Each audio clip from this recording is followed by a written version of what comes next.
So we have some more leaks about Intel's upcoming i9-13900K CPU, this time coming in the form of gaming benchmark leaks. So these numbers aren't all that impressive, but the chips, are going to be pretty good, which I will get into. So the chip is about 5% faster than the current i9-12900K on average.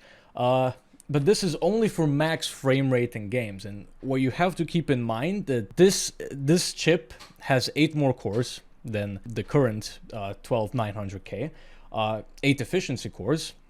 So the thing is, this chip is gonna be a lot better, a lot more powerful than the current chip, but not in something like gaming, for example. It's gonna be better in very multi-threaded heavy workloads, for instance rendering or compiling something, or virtualization, stuff like that, because but it should be even better for games like many years from now, because games at that point are going to be more optimized and more power hungry to use more cores, because the thing is, do current games really use more than the 8 performance cores and the 8 efficiency cores available on the current CPU? No, not really. So adding 8 efficiency cores is not really going to do anything right now. The only reason why the chip is 5% faster at all is because it has a lot more cache and because it's clocked higher. So that is pretty much why it's faster. But it's going to get faster as time goes on, like in the past.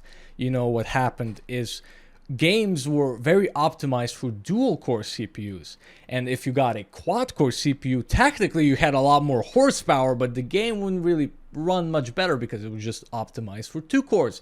However, you went a few years into the future when games started to be optimized for 4 cores, and all of a sudden you got a whole extra performance when you had a quad-core over when you had a dual-core that, had the same performance in cores. Not to mention, yes, it's getting 8 efficiency cores, not the 8 performance cores, but the efficiency cores are about as good as Skylake cores. So those 8 efficiency cores are basically like having 2 extra i7-6700K 4-core CPUs from back in the day. So the difference is pretty dramatic, and apparently this CPU should be about 35% faster, yes, than the current 12900K.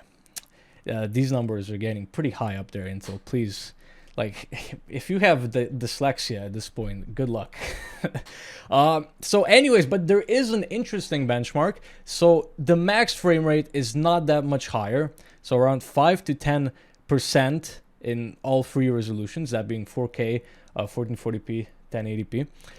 However, they are about 20. This chip does perform about 20 to 30% better in minimum frame rates in some games like PUBG and Forza Horizon 5. So that, and also some like major games and Red Dead Redemption. I don't know. I guess that's a pretty big improvement, but it is in minimum frame rate. So this is mostly gonna be when you get like hitches and stuff like that. It's not gonna be the overall thing. So it's not it's not a shiny number like the max frame rate, but it's still pretty cool.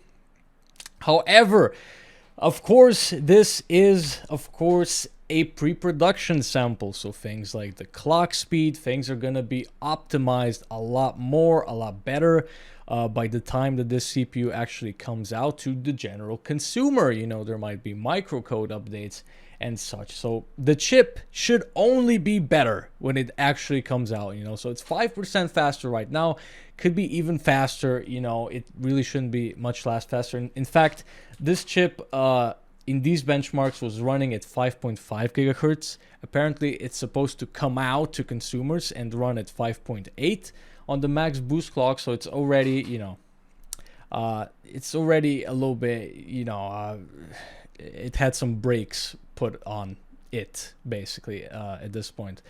Also, Intel's 10 nanometer, this is another 10 nanometer part, I'm pretty sure, is struggling in terms of power consumption at this point. So so these are the power consumption numbers, I think. No, they're not. Here they are. So apparently this chip can consume about like 250 watts at one time, which which is a lot of watts. You know, this is a consumer CPU. This is not a server CPU.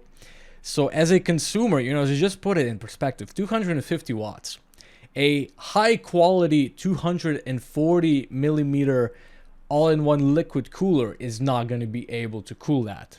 A 280 millimeter one, yeah, probably, but I would still say it's not going to be optimal, especially if you're going to be in a room that's going to be a little bit warmer. So you actually need like, you kind of need like custom water cooling to really cool this thing properly, or just like, I would be even interested to see the numbers of how the big beastly Noctua air coolers can deal with this thing, because 250 watts is a lot. I mean, you know, there's many server CPUs that run at that, but yeah, you know, very nice. You know, another improvement, we are getting 8 more cores slapped on Intel's top consumer part, which is great. We are pushing the cores forward, so you know, we're getting better, more powerful CPUs, as well as all the apps, all the games are gonna start using all of these cores a lot more as well, because we're just getting CPUs with very high core counts, so it just makes